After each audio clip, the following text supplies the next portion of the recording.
Posturão assim, né? Uhum. Boa tarde, você que está acompanhando a programação da Rede Sempre. Eu vou conversar agora com o professor de Ciências Políticas pela Universidade Federal de Minas Gerais, o professor Guimarães, Juarez Guimarães. Ele que é autor do livro Em Nome da Liberdade. Professor, seja muito bem-vindo à Bahia. Eu já soube aí que a sua palestra ontem foi incrível ali na Biblioteca dos Barris. Eu separei algumas perguntas básicas aqui, mas eu queria que o senhor apresentasse de antemão aí. O tema desse livro é provocador, né? Fala um pouquinho desse livro para a gente, professor. O livro procura enfrentar um paradoxo da cultura política contemporânea que muitas lideranças conservadoras e claramente autoritárias buscam falar em nome da liberdade. Então, o próprio presidente Trump, que tem tomado várias medidas antidemocráticas, vários partidos europeus que têm até algumas características até fascistas, falam em nome da liberdade. Por que isto acontece? Como explicar esse paradoxo da cultura política contemporânea? Porque nós sabemos que a liberdade é um valor central das democracias, é um valor central das nossas vidas. Foi em torno da disputa pelo entendimento e pelo valor da liberdade que se formou toda a cultura política moderna. Nós sabemos que no século XX, a principal disputa durante o período da Guerra Fria foi sobre a liberdade e o seu entendimento, sobre as relações da liberdade com a igualdade, sobre a relação da liberdade com as instituições políticas, com os direitos das pessoas, com a próprio princípio da autodeterminação dos povos. Então, o livro procura enfrentar esse dilema através de uma análise teórica, conceitual, histórica e política do que vem a ser o neoliberalismo. Exatamente sobre esse tema que eu gostaria que o senhor explicasse um pouquinho. Por quê? O livro é muito didático, eu já li um pouco do livro, percebi que é possível pessoas leigas, pessoas que não tenham tanto entendimento assim da geopolítica, da ciência política, entender a linguagem que o senhor usa. Deve ter muitos jovens nos assistindo agora que vão, inclusive, votar pela primeira vez. Explica para essa galera nova que está chegando, assim, cheio de amor pela política, o que é exatamente o neoliberalismo, professor Juarez? Pois é, nós fizemos um amplo trabalho de pesquisa em toda a bibliografia internacional para identificar esse fenômeno que os autores internacionais consideram como dominante nas últimas décadas, a partir principalmente da década de 80 do século passado. Então, os jovens já nasceram numa era de domínio neoliberal, né? Então, certas dimensões políticas fundamentais disto que se chama a era neoliberal são vistos como normalizados na cultura, na vida cotidiana, nas formas da mídia, principalmente da mídia empresarial, nas redes sociais. Então, nós vivemos em uma era neoliberal, em sociedades profundamente marcadas pelo programa neoliberal de transformações, e é por isso muito importante que nós criemos um entendimento do que seja o neoliberalismo, de como ele surgiu, como ele se desenvolveu historicamente, como defini-lo, que consequências ele traz para as nossas vidas, para o cotidiano e para a vida social, para a vida política das pessoas. E, a partir daí, pensar, inclusive, os caminhos para superar esse mal-estar social que hoje é vivido de forma muito intensa internacionalmente, né? Nós vivemos um período de muitas guerras no plano internacional, nós vivemos um período de crise das democracias liberais, nós vivemos um período de aumento da desigualdade social, nós vivemos um período de muita violência sobre as mulheres, em que se buscam, inclusive, anular direitos arduamente conquistados pelas mulheres. Nós vivemos em um período, enfim, marcado também por disposições racistas e colonialistas. Então, como compreender isto? Como buscar, nesse momento difícil em que as sociedades atravessam, um princípio de esperança? É importante o senhor falar sobre a esperança, porque para boa parcela da nossa juventude, quando um cidadão depende, precisa de uma política pública para se autossustentar ou para gerir uma família por um determinado momento, isso tem soado como um fracasso. Sim. A juventude entende que precisar ou depender do apoio do governo é ter fracassado. E não que este apoio, que esta política pública signifique uma reparação para pessoas que cresceram, muitas das vezes, fora das condições de acesso à escolaridade, à saúde, etc, etc. Como é que o senhor vê essa dicotomia na mente da juventude? O apoio do governo sendo sinônimo de fracasso, quando deveria ser sinônimo de impulso para uma vida melhor? É muito interessante essa pergunta, porque na cultura política vigente no mundo anteriormente ao surgimento do neoliberalismo, que nós já identificamos, né, que vem a ocupar o centro do mundo, principalmente o Estado norte-americano, que é o principal Estado do mundo a partir de 1980, antes disso se trabalhava o conceito de estados do bem-estar social, isto é, havia tributações progressivas, os ricos pagavam mais impostos e aqueles trabalhadores e os mais pauperizados tinham direitos à educação pública, à saúde pública, a isso que você chamou de reparação de situações vividas anteriormente. Muitos povos foram escravizados durante séculos, né?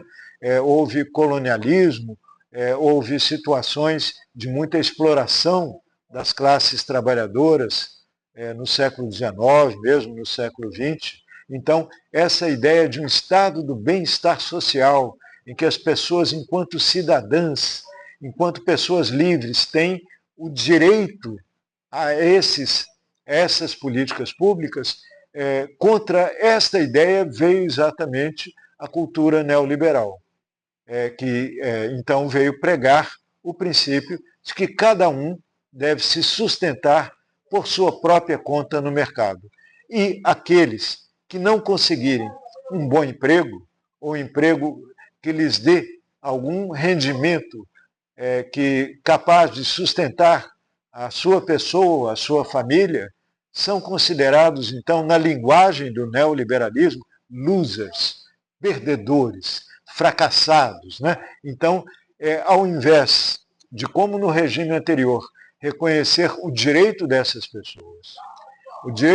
pessoas como cidadãs que devem viver em igualdade e liberdade, se passou a acusá-las de serem responsáveis pela situação em que vivem. Ora, vamos pôr um exemplo muito claro.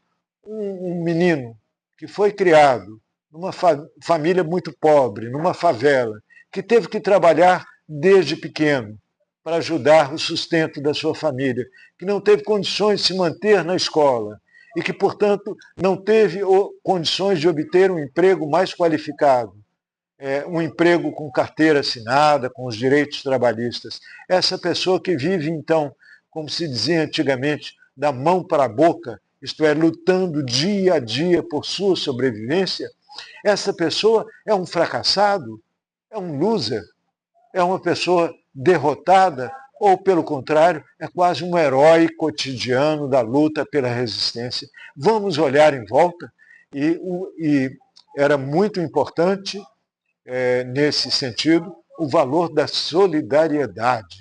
As pessoas se sentiam solidárias e passou-se, nessa era neoliberal, a cultivar o princípio da competição individual. Cada um deve disputar com o outro e cada um deve procurar, desde criança, dotar-se daquelas condições de acumular mais dinheiro no mercado. Isto é que é importante para essa cultura.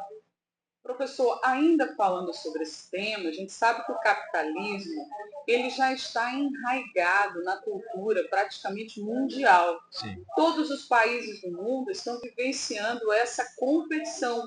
Tanto é que as guerras surgem em função dessa competição. Como é que o senhor percebe a perspectiva de trazer para o Brasil, especificamente, algumas alternativas de negócios sustentáveis que possam também trazer para um lugar um pouco mais, digamos assim, abastardo, pessoas que estão produzindo na economia Sim. solidária, que estão na economia circular, pequenos empresários, micro e pequenos empresários, como fazer com que esse cidadão também possa usufruir de ganhos e que não seja engolido pelo macrocapitalismo?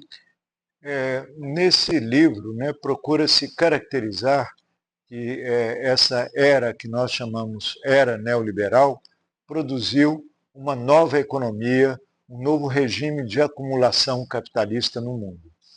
Esse novo regime de acumulação ele tem duas características fundamentais. Ele destrói os direitos históricos das classes trabalhadoras e, por outro lado, ele cria um circuito de reprodução financeira das riquezas que passa a dominar toda a economia.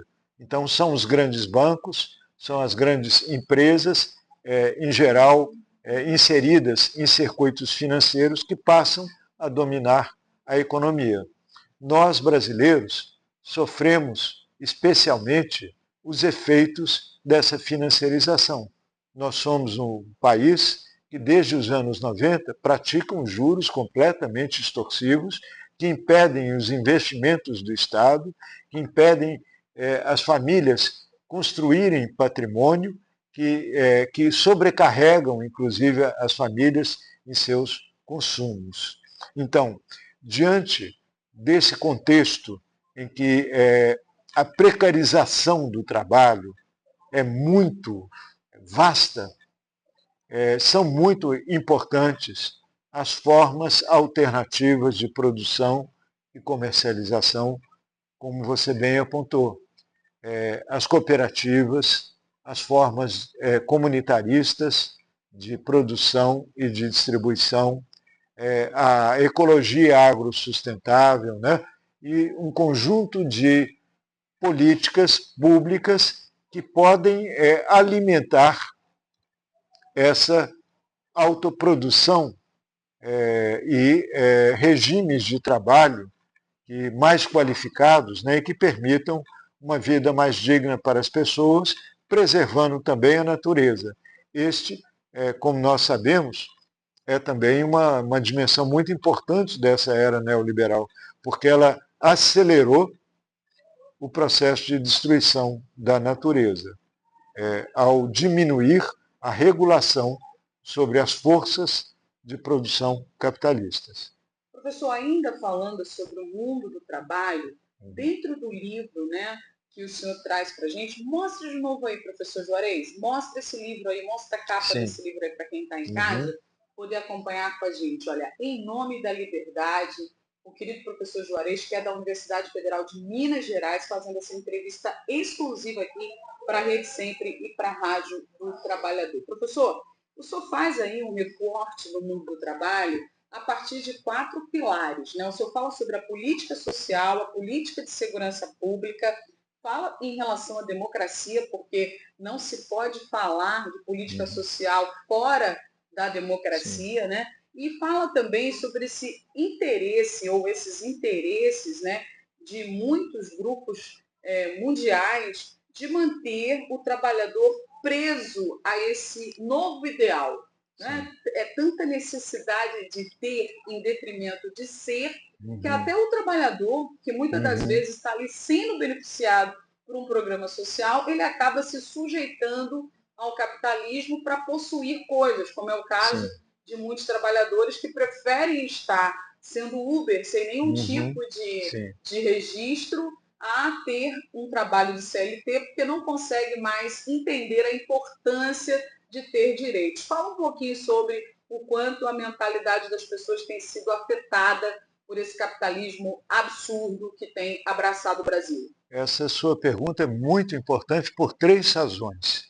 Em primeiro lugar, se nós estudarmos historicamente, o que nós chamamos de democracia advém fundamentalmente de lutas das classes trabalhadoras. Foram os partidos ligados às classes trabalhadoras que defenderam a universalização do direito de voto, que é um fundamento da democracia.